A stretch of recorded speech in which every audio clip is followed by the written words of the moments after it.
Before I officially welcome my next guest this segment, I would like to play, just as a little refresher, all right, CNN having quite the field day with one of my guests, Dr. Simone Gold, after she visited the Capitol on January 6th. Watch. An influential coronavirus skeptic who spreads vaccine misinformation far and wide and pushes a conspiracy that the pandemic was a, quote, pretext to take down the U.S., is also a licensed medical doctor and indicted January 6th insurrectionist. Oh, no, that dirty word. Nick Watt has more. She wears a white coat, but not a face mask. Struts to a Ted Nugent tune in a promo video. Tours the country making false claims about the coronavirus. Asymptomatic spread is not a thing. And about the vaccines. All the vaccine candidates have problems. They're all using the spike proteins, but the spike proteins themselves are what we doctors call pathogenic, meaning they're disease-causing. That is not true. Oh, interesting. Okay, so Dr. Gold, by the way, was already in D.C. on January 5th for a separate event. She went to the Capitol on January 6th with her friend John Strand, who was acting as her security. They were, of course, among 353 other Americans who went to the Capitol on January 6th, 2021. And they, of course, like many other Americans, faced multiple charges, including felony obstruction of an official proceeding, which carries a sentence of 20 years in prison. Now, Dr. Gold, who I'm about to introduce you to, if you don't already know her, took a plea deal, spent 60 days in prison. John was sentenced to 32 months. And after a year in prison, he was finally released today, this very day, this morning, thanks to the recent Supreme Court decision limiting the scope of the felony obstruction charge used to convict John and other J6ers. I want to welcome to the program John Strand, of course, former model and actor and insurrectionist, as we were discussing, and Dr. Simone Gold, founder of America's Frontline Doctors, and both of you, of course, being January 6th prisoners. Welcome, first of all. John, I don't want to be disrespectful, but Dr. Gold, I have been a very big fan of yours for many years now. I'm a pretty big fan of her too. Okay, great. I figured that you would appreciate that. So it's an honor to have you on. And so I appreciate your courage and your bravery. So I want to ask you guys about all of this, but I want to get your quick reaction here on something that's actually happening today. Earlier today, we had pro-Palestine protesters fighting with Capitol Police, clashing with riot police. And I want to play a little bit of this. Just watch.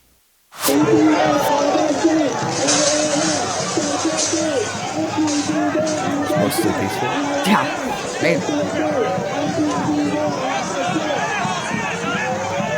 Again, Capitol Police, so they are making their way to the Capitol. This is what's happening. And I'm just wondering, in light of, what happened to both of you, what should happen to these protesters? We should be living under a nation of laws where there's no selective prosecution of people that the government doesn't like. Obviously, if we're arrested for behavior that was a fraction of that, we were just walking. Why are these people not being arrested? Right. Yeah, exactly right. And have the books thrown at them also on top of that. So, John, you spent the last year in prison. You were facing 2 more. Let me ask you this first. How do you feel right now? Amazing. I feel great. Yeah. You take these steps out the door, and what's your first thought? My first thought is, man, I can't wait to get back to work. Really? Yeah. Do you have any resentment? I have resentment against evil. So. Do you feel like what was done to you was evil? The most evil thing I've ever imagined or experienced. Yeah. It's completely evil. What was the most evil thing that you experienced? That prize would probably have to go to isolation. I was abused and, in a certain manner of speaking, tortured for a period of 4 months. Blocked from access to my attorneys, blocked from access to any information about what was going on and why it was happening to me, in an environment that was physically so miserable and oppressive that it would take several pages of the book to fully explain it. But it's not anything you would wish on your worst enemy.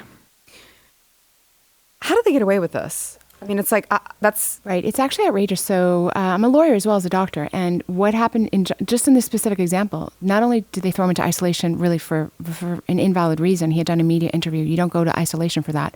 But then they didn't allow any contact at all with the outside world, including his lawyers. He wasn't allowed to contact his lawyer.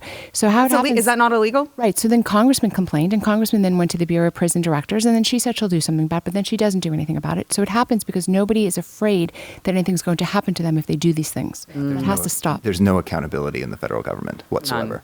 None. So you were in isolation because you did a media interview? That's correct.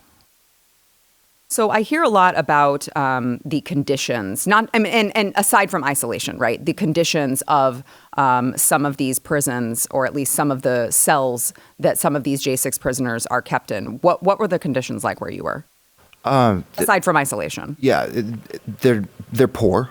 Mm-hmm. I'm not going to say that it's a Russian prison. I imagine Russian prisons are worse. Right. But here's the thing: prison is a terrible idea, generally speaking, just as a concept. I don't think it's ethical or biblical, and I don't think it's something we should be using most of the time. Mm-hmm. So there's a lot of problems with prison before I get into the details of, what that facility happened to look like. Right. Yeah. I don't even really want to waste our time with it too much, but it's a terrible place. It's full of terrible people. And I'm not just speaking about the inmates. All the people there are, they have been subhumanized, the inmates, mm-hmm. and the staff treat them that way, mm-hmm. and it's basically a criminal factory. So they're just factorizing criminals. They're just producing them. And so I want to ask you guys, and I know the answer to this question, but I want to reiterate for the audience. Were you violent in any way on January 6th? I spent my career helping people. I mean, that's what I do. I'm a doctor, all day long for 25 years. I was a board certified emergency physician. And then I changed my entire life to help millions of people I wouldn't even meet. So it is ludicrous in the extreme to imagine I would ever hurt anybody. It's just utterly impossible. So of course we were not violent. We didn't do anything. All we did was walk peacefully, generally through the ropes. You walked. You were not violent. You did not damage any property, right? Correct, yeah. You didn't take any property. No.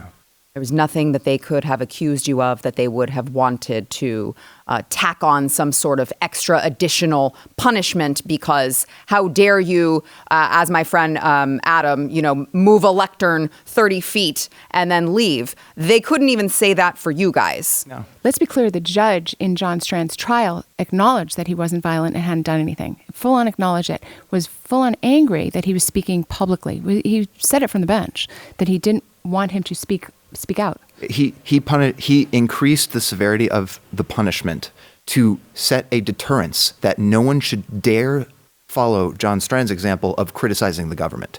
He sent me to prison for criticizing the government. Think about that for just a second. What country are we standing in? So, and he was incensed that my specific criticism was that it is not possible to have a impartial jury in Washington, D.C. And last time I checked, impartial is in the Sixth Amendment. And he thought that was ludicrous. But even if it was ludicrous, which obviously we know it's ludicrous to think that, I'm still allowed to say it. And so you could have taken a plea deal. And is that why you didn't? So I'm not sure if there's anyone else that had the plea deal that I had. It's pretty insane. And it's why I called my book Patriot Plea.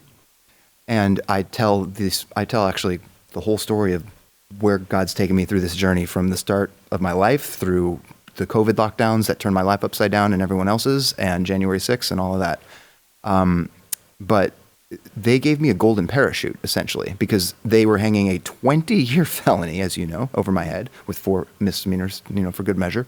So 23 years of potential prison, $500,000 in potential fines. And then they said, or you can bend the knee to the federal government and we'll give you a single misdemeanor. I would have been home 2 years ago, living a normal life, so to speak, right? However, I said no. And I said no because their plea deal is a lie. And it wasn't just any ordinary lie. I would have said no if it was an ordinary lie because I just don't play around with lies. But this was a very diabolical lie, this plea deal.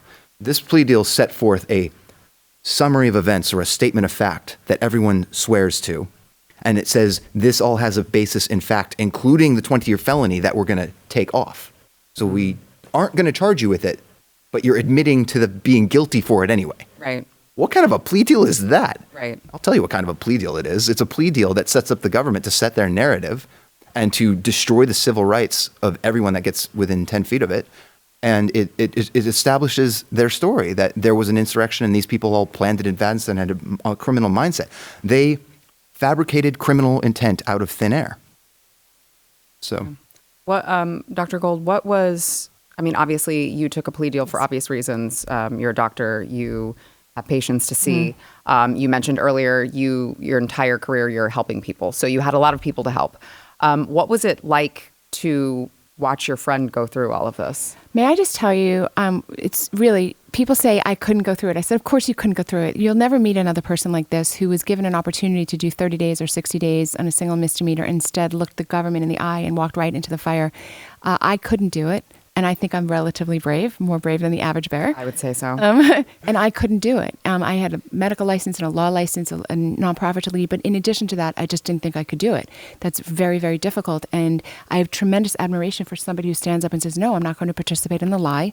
Because, you went to prison, so maybe other people downstream won't have to. Mm-hmm. So do you guys, I'll ask this question to both of you. John, I'll ask you first. Do you think that January 6th was a setup by the deep state? I know it was. Tell me more. I know it was because I've reviewed the evidence that everyone else has reviewed, and that's the reasonable conclusion. Also, I was there, so I know what happened and what didn't happen. I spoke to plenty of people to understand what their mindset was. I've reviewed the footage showing police officers violating their use of force protocol in many, many different instances. And now we're getting evidence to substantiate that there were not 40, which they've admitted to in court at one point, but like 200 different undercover operatives, and the list goes on and on. But something like that doesn't really happen that way by accident. Right. It defies reasonability. It's just not reasonable. Yeah. I do. Obviously, I think it's kind of obvious that there was planning to this. It couldn't have happened. Also, on that day, there was much less media around than you would have expected. This was a crowd of 1.5 million people, and there was a total absence of media, which is very strange. But what I focus on the most is the selective prosecution angle, because we have to live in a nation where people are treated equally under the law. That's the Equal Protection Amendment. It's part of our birthright as American citizens. We cannot have a system where you prosecute some people and don't prosecute other people. You just showed that clip at the top of the show, right? The prosecuting some. So I'm very focused on the selective prosecution angle. Yeah. John, did you have a proper meal? Have you had a proper meal since you've been out? It's happening tonight, and I'm looking forward to it. You already know where you're going? Oh, yeah. Really? Yeah. Can you share it or no? Oh, Georgie's, one of my favorite restaurants in the country. Wow, I've never even heard of it. Here in Dallas, it's great. Okay, well, now I'm embarrassed. I'm from here and I've never even heard of it. I'll have to check it out. I'm sure by the time they're watching this, you will have already enjoyed your meal, and I can't wait to hear how it feels. And then obviously you have this very sick beard. Yes, is it stay? I mean, I'm telling you guys, literally hours ago, this man just was released from prison. He's got the prison beard to prove it. So this was inspired by a story called The Count of Monte Cristo.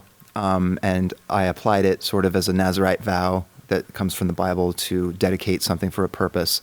So I made a vow that I would not clip or touch my hair or my beard until I was free, until I got out of the prison system.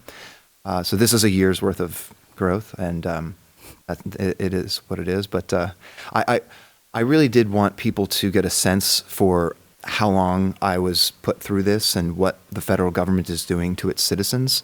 Right? It's not about me. It's about the people. And if they're going to do this to Trump and then to Dr. Gold and then to me, it's going to be you next. Yeah. It's not going to stop until we stop it. Yeah. So I'm ready to stop it. If anyone wants to join me, let's go. JohnStrand.com. Yeah, great. That was great. So, and then you mentioned the book. Oh, I'm very excited about. I'm actually more excited about this than anything I've ever been in my entire life. And I really mean that. So looking back on this, do you feel like God used you? I don't feel like it. I know it. You know it. I know it with such specificity. It's actually kind of shocking. And I talk about that a lot in the book. I talk about a lot of things in the book. It's there's so much in there, and it's not going to be long or hard to read. It's actually quite exciting, and I kind of take a Hollywood actor movie approach to telling the story.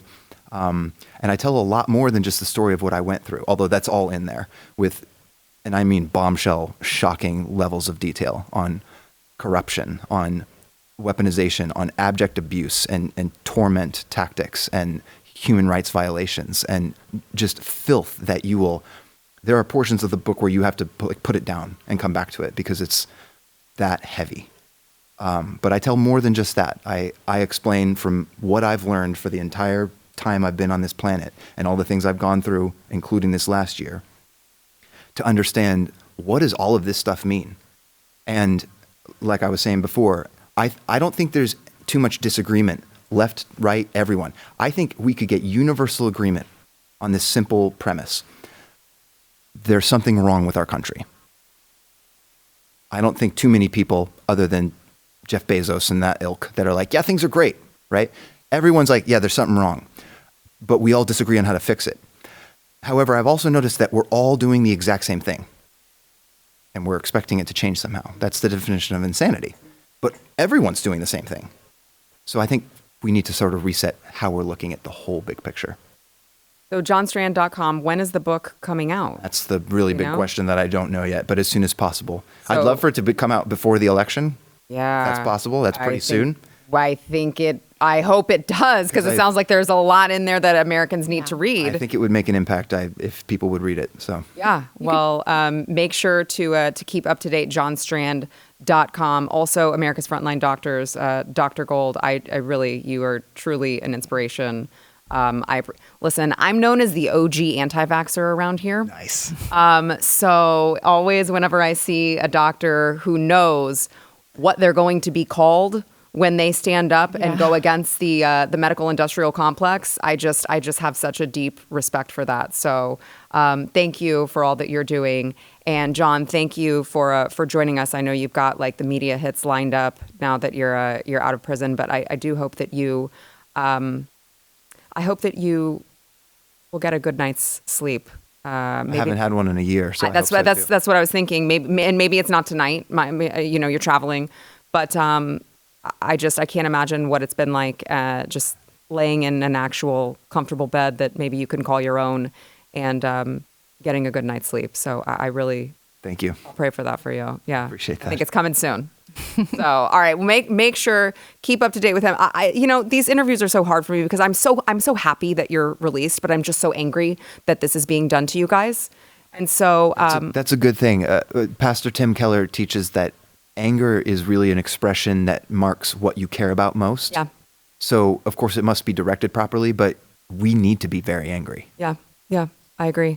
Thank you guys. Please keep in touch.